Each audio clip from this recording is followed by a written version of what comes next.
Welcome to Practical Shamanism. I'm Katie Weatherup. I'm a former engineer with 20 years of experience working as a shamanic practitioner, and I hope to help you to connect to your personal power and magic and to support you in living a really good life that just keeps getting better. Thank you so much for joining me. I want to talk about psychic protection in this episode. And so growing up as an energetically sensitive person, I was overwhelmed to the point of being dissociative by all the energy around me, by other people's thoughts and feelings, and I couldn't always tell if someone's emotion was mine or someone else's. And I was incredibly socially awkward, as overwhelmed, overstimulated people often are. And so I was in that awkward position of being able to tell that I was getting it wrong with connecting with people, that they weren't particularly enjoying me, but having no idea what to do about it, and having that be a feedback loop of increased anxiety. And my quality of life improved quite dramatically as I got into my 20s and I started learning how to put a bubble around myself and how to filter energy and how to work with this aspect of who I am, which is pivotal to the soul retrieval and energetic work I do, the deep experiences when I travel to power places.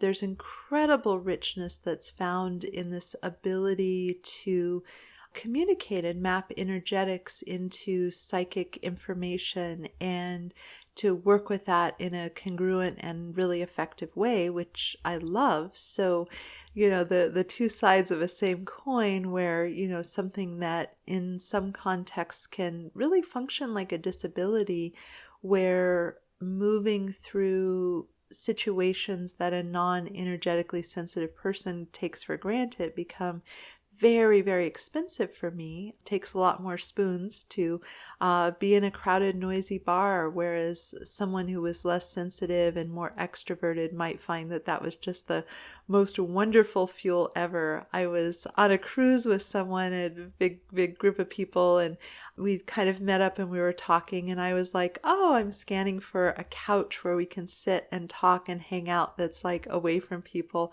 And meanwhile, one of the people in the group who's way more extroverted was like, well, it looks like all the exciting stuff is happening down there. And they were pointing to this crush of people around live music. And that was the place I least wanted to go. And it just kind of cracked me up because, I was scanning for as far away from that and they were scanning for let's get closer. And there are lots of factors that work into how much stimulation someone enjoys. Sometimes it's just personal preference, but energetic sensitivity means there's a lot more being experienced than what is necessarily obvious or direct in the situation. So for some of us, the concept of psychic protection is about having really good filters, about being able to have a skill set that lets us be in a psychically noisy, energetically noisy, possibly just, volume noisy or crowded environment, and know how to filter the energy so that we're not buffeted by it, that we're not disoriented, that we're not overwhelmed. In some cases, way too much energy can actually make you dizzy or nauseous or, like I said, dissociated. There can be a visceral physical illness and intensity that people who don't have this experience don't necessarily understand.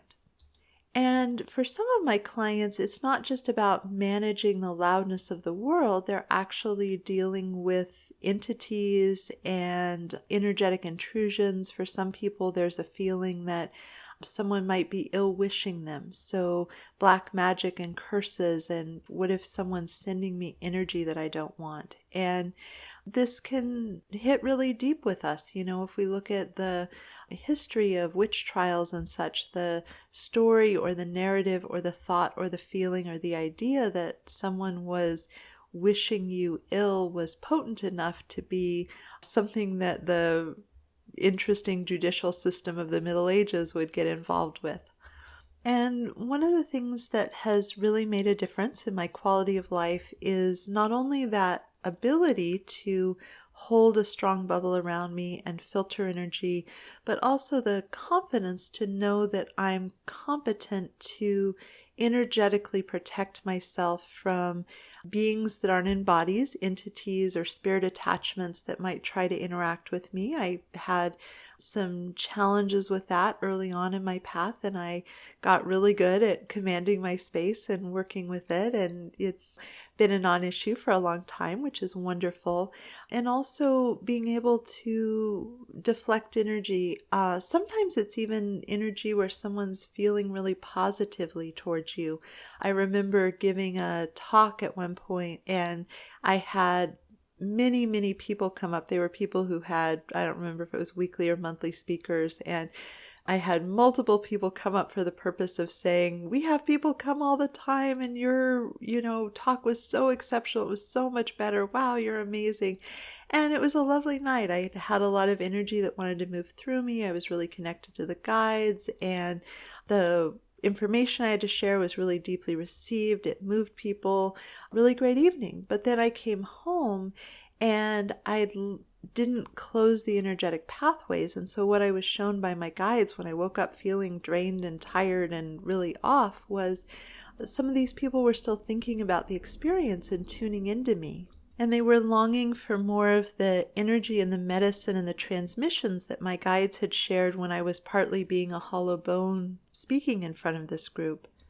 And everything was right and good with that, but I needed to plug the pathways into source rather than into me and close that off so that they didn't accidentally, with no malice intention, end up draining energy. So I didn't get a very cohesive explanation and education about psychic protection. It was something that I sort of wove and pieced together, often by finding that, what I was up to was insufficient. And ultimately, I got very passionate about, how much quality of life is improved with a strong layperson's competency. So you don't need to be practitioner level. Of course, if you are practitioner level, whether you're a Reiki healer or a shamanic practitioner, what you need to know about working with energy and managing energy and directing with energy becomes more sophisticated. But I would argue there's also just a general, you happen to have energetic sensitivity, you happen to have psychic ability, you happen to perceive energetics and are impacted by them, and a fundamental competence with working with that energy is a learnable skill that can be onboarded. It doesn't have to be overly complicated, and it can really add to quality of life. So obviously, this could be a much bigger topic. My energy body illumination program is something that I developed that was just the handbook that I wish I had had. It goes into a lot more detail with all of this.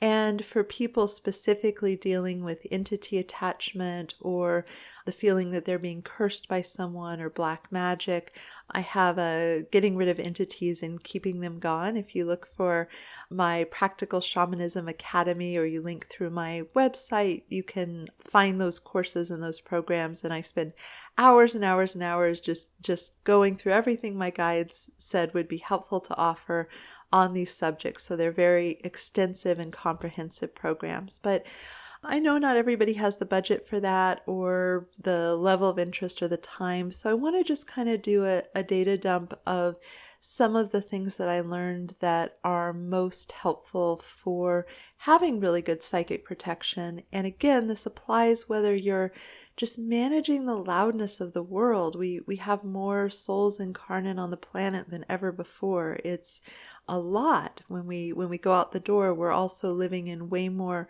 urban environments for many of us than our ancestors did. If you were hunter-gatherer people, you really had to space yourselves out a lot more. And there were more open nature spaces that we were dealing with than altered human spaces. And don't get me wrong, I'm a huge fan of the modern era. Very, very, very happy that I get to live now and love having a smartphone. At the same time, I'm aware that there's a psychic noisiness and intensity to the world that our ancestors didn't deal with. One of the saving graces for me as a child was that my parents had this little hobby farm. So we had 5 acres that were 10 miles out of this little tiny town in Northern California.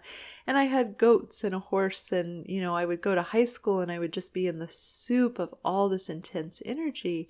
And I tended to just come home from school and just take myself out to hang with the goats in this different environment. And that was one of the ways that I, without anyone teaching me, just kind of learned to really regulate my nervous system in the face of, having to deal with overstimulation, because some of the alternative forms of schooling were definitely not part of this town. You were in rows in these hard desks for, many hours every day. And that was just what had to be dealt with. And so I had these other techniques to work with it, as well as, strategies at school. Oh, it's lunchtime. Let me go hide in the library. And, a lot of, just hacks that I was working with it, but they weren't as elegant as when I started consciously working with it and really knowing what was going on.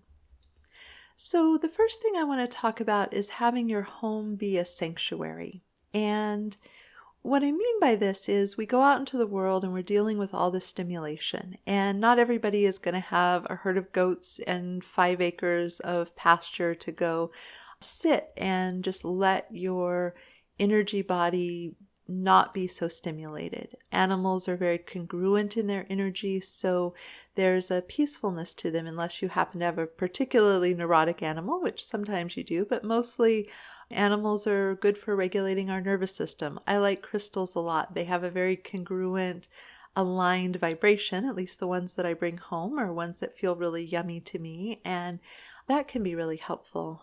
So having a home environment where you have the opportunity to have less stimulation, to recover, to get deep rest when you're sleeping is really important.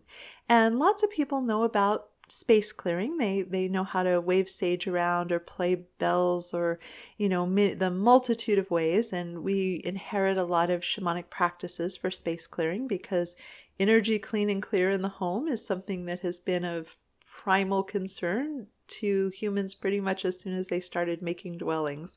Have the energy inside be good is something that there's a lot of history with. So there's a lot of opportunity to pick the thing that really resonates for you for clearing and cleaning the energy. And feng shui is really nice too.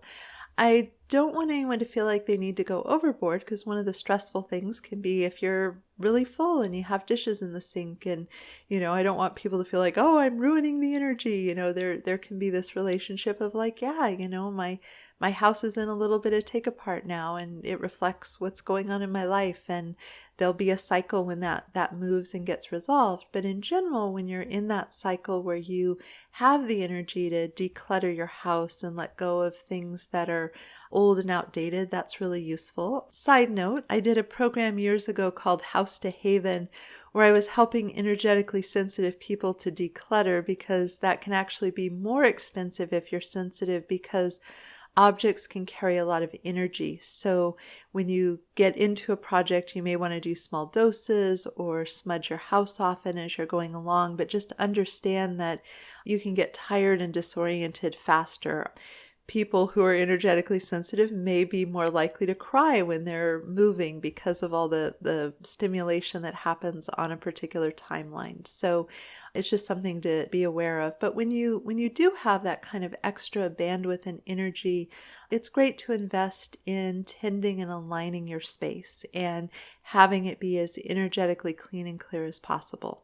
But when it comes to psychic protection, one of the most important things is what I would call wards.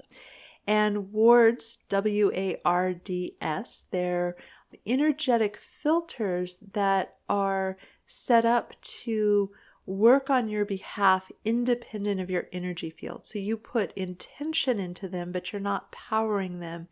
And they're working as this really good filter for the loudness of the neighbors. So one of the things that I experienced, I purchased a condo, and it was in a okay enough part of town. I never felt unsafe, but it was definitely a very affordable purchase. And part of my thinking with that was I knew that I could afford to go part-time in service to building my shamanic practice, because I already knew that I was way more interested in being a shamanic practitioner than an engineer. But one of the things I was working with as a result of that was a lot of urban density. There were a lot of people in this condo complex. And so I got really good at creating this filter system, these energy barriers and things that would keep out the psychic loudness and the intensity and the things that were going on with my neighbors, so I could have this quiet place. And I will admit that in the end, I decided to rent out my condo and rent a place to live that I just didn't have to work so hard. But it was also a viable way to be in really affordable housing and not be miserable, because I knew how to create these protections. And I would argue that these are really good. If somebody is having strong energetic feelings towards you, this is a good way to filter the energy. And if you're dealing with entities, a good strong system of wards, it won't help if they're actually attached to your auric field and following you in, but there are a whole lot that won't be able to come to the party when you're at home because they can't move past these barriers if they're set up correctly. This is a little bit more technical. I have it as an offering in my practice. I call it Protect Your Home. And if you've had a soul retrieval with me, it's something you can set up and have me do on your behalf if it speaks to you. But I didn't want to limit myself to only being able to help teach people how to do wards if they worked with me. So you'll find this in both of the programs, the entity program I mentioned and the energy body illumination program. And I'll also put a link to a page on my website. It has a video where I talk about this and some instructions about how this is something you can work with on your own. Because what I find is, granted, wards are way more technical than just basic smudging or space clearing, but they make such a huge difference. You really want that strong energetic filter so that your personal auric field and your personal protections can take a break, so that you aren't constantly filtering the loudness. It's a repair and recover, and it's very helpful for getting good sleep. So that's one of the tips is, sort of unburdening your own personal energy bubble. Now, the next thing I want to talk about is having that energy bubble be strong and vibrant and doing its job is really important. Just as we have a physical anatomy, there's an anatomy to the energy body. And when it comes to psychic protection, the outer edge of your energy body, that membrane, that distinction where your energy ends and the world begins, very much analogous to our skin. Our skin is really cool. It keeps the blood on the inside, it keeps bacteria on the outside, but it still breathes. It still allows oxygen and sensation. It lets sweat come out. It does all these really cool things that are responding and giving us information about the environment. So this outer membrane isn't meant to be this like thick, impenetrable wall. It's just meant to be a really good filter that keeps out other people's energy and other people's drama and other people's loudness, so that you can create a contrast. If you think about, sometimes we have things like that are a sealed package in a way that has its own atmosphere inside. And I really think that's important to be able to create that. Even when it's really loud and chaotic, you can have this bubble of really peaceful energy, or at least functional enough. Airports are never going to be fully to my taste because there's so much loudness, and I will probably be more tired on a travel day partly because of this, but I'm not going to be discombobulated and miserable and overwhelmed. One of the things I often think about, because I love to travel, so I'm in airports a lot, is a fantasy that I had as a teenager when I would travel with my parents. Airports just felt so overwhelming and so disconcerting, and how do you even know where to go? And this intense experience. And I would imagine myself as an adult being able to walk smoothly and briskly through the airport, knowing exactly where to go. And gosh darn, that has become a reality. I orient quickly, I find baggage claim, I figure out the signs, I can find the bathrooms, I know where to fill my water, and I move effectively through that environment that, represented so much overwhelm to teenage Katie. So, good news, bad news, depending on where you are in your lifestyle practices, a healthy physical body. So, if you're drinking plenty of water and getting enough exercise and not overindulging in wine or drugs, and, just generally getting the sleep that you need and keeping your anxiety managed, all of those, different things that are really, really conducive to our physical body thriving. The body tends to the survival of the body. So just as the body triages, okay, we're going to keep the heart beating before we worry about circulation to the toes, the life force energy we have goes first into the physical body. So if the body is in deficit and struggle, we're going to have a weaker energy field. So I'm not against people having the occasional glass of wine, but I am very aware that if you're chronically and persistently drinking wine, which is a common thing for energetically sensitive people to do, to just turn down the darn volume already, it's going to break down your energy body. So it would be really great to do extra things to rejuvenate and strengthen it and give it the energy that it needs to be really healthy if you're working something out with wine. And so I have a whole podcast on, what do you do if drugs or alcohol are part of your path, or they were part of your path, and that's damaged your energy body. So I go into a lot of detail in that podcast. So even if you weren't somebody who had those experiences, you may want to listen for tips and tricks and things to really strengthen your energy body, because you can do things like qigong and visualizations and intentions, and they're just ways that you can pour energy directly into your energy body. But if you're living a healthy lifestyle, it's going to be a lot easier to get the energy that needs to go into having this energy body do what it needs to do naturally. And then we strengthen it with intention. So knowing that this is a part of you, and just as we can tune into our left elbow, being able to tune into the outer edge of your auric field is a way that you can move your intention and focus and awareness and get feedback about how robust it is. Does it need some extra energy? And then there are things like qigong or breath work or yoga, certain kinds that will really build life force energy effectively and are a good way to get a surplus if what's being required for your body isn't leaving a lot left over to heal and strengthen and align your energy body. And then also just telling your energy body what you need it to get up to, that intention for filtering, that visualization. One of the moments that I really realized I didn't have enough psychic protection was when the needs changed for going to the grocery store. So I live out in the hills of San Diego in a place that's pretty peaceful. And when COVID hit, I did a lot of unplugging from the larger collective because there was a lot of energy with all these people paying attention to the same thing at the same time with a variety of reactions.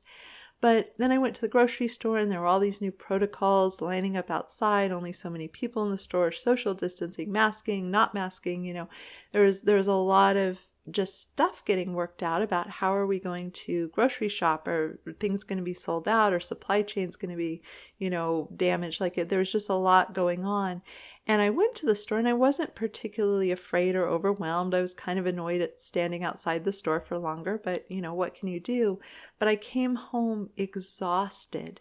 And what I realized was, because the energy was so much more intense at the store, I really needed to sit in the car for a moment and set my intention and call in my guides and set up my bubble before I went into the store.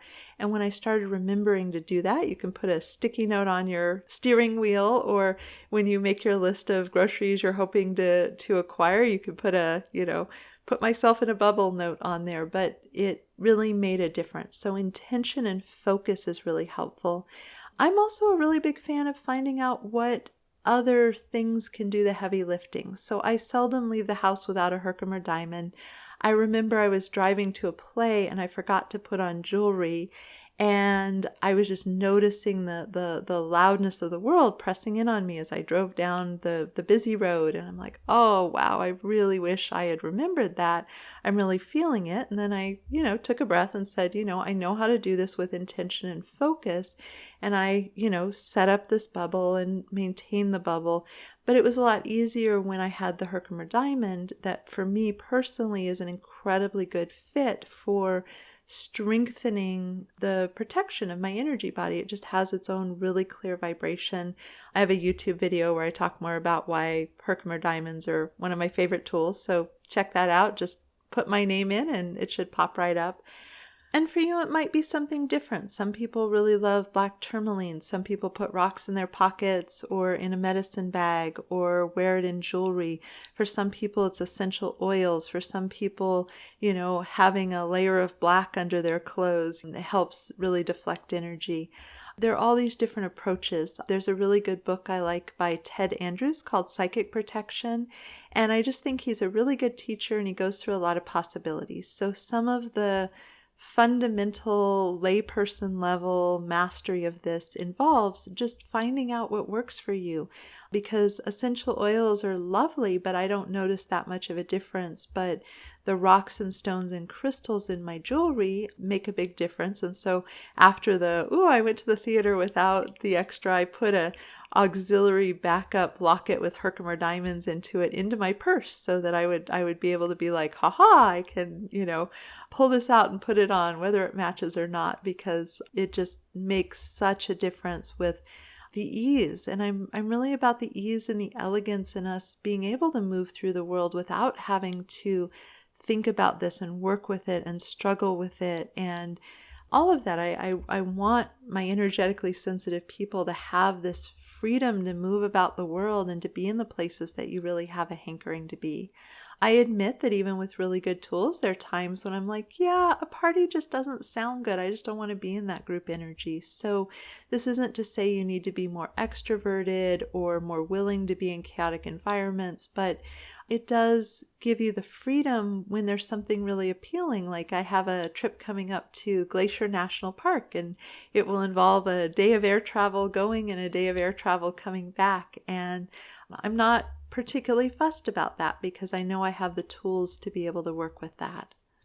So when it comes to psychic protection, I talk about this a lot more in another podcast on entities. I have an article on the articles page of my website about entities. So I go into much more technical detail with this other places, but I do want to mention that getting rid of entities, it would be so nice if there was just a chant or an intention or a firmly commanding of your space. And some of those work some of the time. There's a lot more diversity of stuff out there. And if you don't have an entity problem, please don't worry about it, because lots and lots of people just have no issues. I'm looking at people's souls all the time, and there are many, many people who just naturally have the energetic immune system to prevent entities, even when they're very energetically sensitive. So I don't want to kind of put the fear of like, what if I have something I didn't even know I had? But for those people who are very clear that that is something that they're dealing with, considering that building the strength of your energy body is very much like rebuilding your immune system after, say, chemotherapy. There's just a process of getting it strong enough so that it becomes a non-issue, and it's a journey. So when I work with people, there's how do we deal with the acuteness of the discomfort, and then how do we deal with the long-term solution. So I want to mention that again. I wish I could give you a tip or a tool or technique and boom, you would never worry about it again. But there's a lot of variety of how people end up with entities and situations. And when I'm working with clearing entities, I always do it in the context of a soul retrieval for someone, because it is complicated, and putting their soul parts back is a really great way to help give that really big leg up to that rebuilding of the immune system, although it's complicated. So I want to mention that.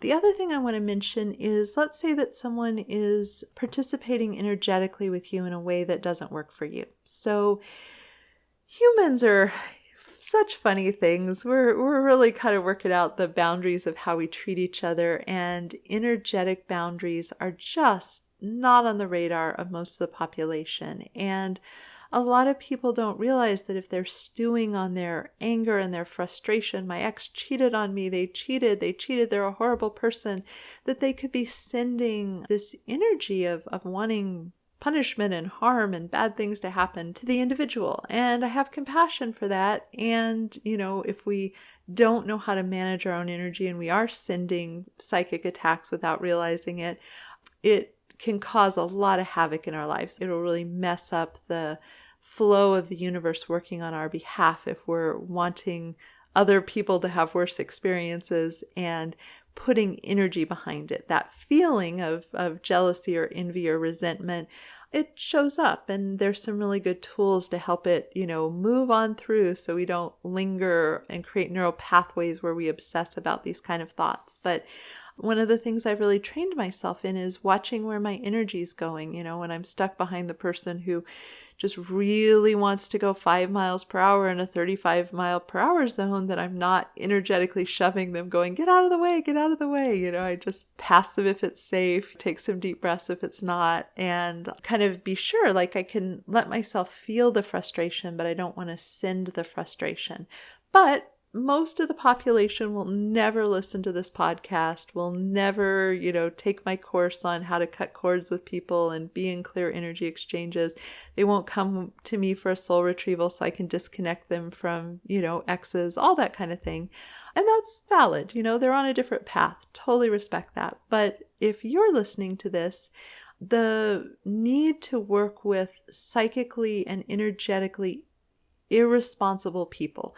The freeway is filled with people throwing psychic attacks. We end up with people who we stop overgiving to in codependency, and then they're very, very resentful that a resource that they liked having has gone away. We have irreconcilable differences with our boss at work, and bad feelings are happening.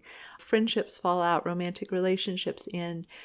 We don't live in a society where people deal with their emotionality very well, and some of those people don't get really messy with their energy. And I would argue that we just need to have enough psychic protection to deal with the reality that at the level of fact, we will be dealing with people who are messy with their energy, and sometimes they're going to cast us as the hero or the villain. And like I said, hero, you could still get people pulling on you, trying to drain your energy because, they so like the beauty of your light. Or, the villain, you're the worst, you're terrible. It doesn't happen very often, but I got a stream of very unkind text messages because I said no to somebody about a request that they thought they were entitled to. And so it just is, it's in the soup, it's in the business of being human. And so what I'd like to illuminate about this is we never want to bounce the energy back. It can feel all righteous, like, well, I'll just give you back what you sent. But people are never discerning about like, oh, the ball of anger I threw at this, other driver who was going too slow came back to me and I don't like the flavor, so I think I won't throw balls of energy. Like, that is not how it goes down. You just end up with a more enraged, original thrower of messy energy. And so we don't want to take it in. And so one of the intentions I have, I studied very briefly Aikido. I was terrible at it, but I think it's really beautiful. I think Tai Chi is really beautiful. And I love the ways that those work with an energetic mastery of circular motions that just deflect and move energy. And so when you're working with those, you're just moving with very little effort on your part and redirecting energy and being able to be adept with it. And so the intention that I have is that if anyone's sending me inappropriate energy, I work on creating a buffer zone. I make sure I'm not sending them energy, because if I'm doing that, I create an open pathway and all my efforts at psychic protection will be for naught if you are, putting energy across pathways to the other person. But I get clean on my own side, and then I work on an energetic neutral zone, and I intend that the outer edge of my auric field have the quality of being able to flow energy that I don't want just down and into the lava. It could just get transmuted. Somebody's put energy in with a particular spin on it. It's not good energy, it's not bad energy, but it is, to my mind, misdirected energy. And let's just compost it and let it move back into the free flow of all the energy. They've let go of it when they threw it at me. So I just have this intention that it flow into the earth. I like lava a lot, so I'm sending it down to the lava to be transmuted. You could send it up to the central sun. You could direct it into the depths of the ocean. Our intent is that it gets dismantled and composted and just back in the free flow of just being energy, not good energy, not bad energy, just energy in its most fundamental building blocks. But the idea with deflection is then we don't have to like hold the shield while it's being hammered on. We're just sending it along. We're saying, oh, okay, the river flowed to this point, and now we're continuing the river along in a way that has nothing to do with me, that moves on. So I think that's an important part of being really psychically protected, is having that intention and having that visualization and having that practice of just not being available to kind of catch the ball. Somebody throws a ball of energy at you and you just let the ball flow on and move back into the universe. And it doesn't have to be something that you pick up or engage with. And so again, I talk about this way more in chords and energy exchanges between people. I go into this in depth in my program. I love my program. I spend a lot of time making it. But if that isn't something that resonates for you, or you're not ready to go deep, it's just a little bit of a way that you can start having your intention that you're not fighting people's energy. You're just, being the Aikido master or the Tai Chi master, and you're just cycling it along and then letting it go. And then it's no longer your business. And it never, ever, ever comes into the inside, like having that sort of Teflon quality to the outer edge of your auric field. So it just filters, but it also has things slide away and move on to a more appropriate place. And so I think that's a good distinction to keep in mind when you're working with psychic protection. So I hope something in here has value for you. Obviously, it's something that's been a really key part of my journey and the journeys of a lot of my clients. And I think it's just a really important thing to know and to be competent with. Again, it doesn't have to be a big dramatic, someone's trying to attack me, or, there are all these kind of issues. It's just sort of a competence of saying we're in a world with a lot of psychic noisiness and a lot going on and a lot of people having big feelings, and people don't do their shadow work. So sometimes they're going to cast us as the villain, and, stuff is going to happen. And if we're going to drive on a freeway with emotionally unregulated people, we want to be good at defensive driving so that we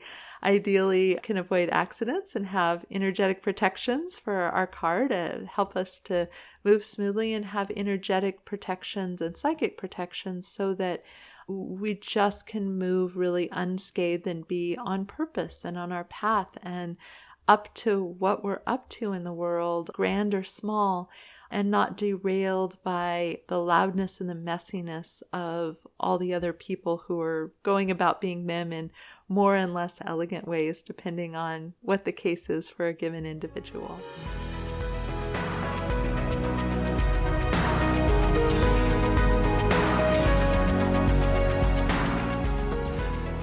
Thank you so much for joining me. To learn more about me and my work, please visit my website at handsoverheart.com. There you can join my mailing list for access to free bonus content in the members-only area. If you've enjoyed this, please consider subscribing and leaving a review. It would help me out a lot. Also, a special thank you to my patrons for your support. You offer me the time freedom to work on passion projects like this one.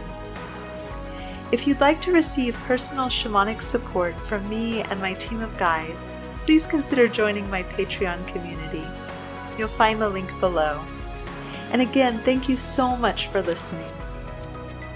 This is Katie Weatherup, wishing you wholeness and happiness.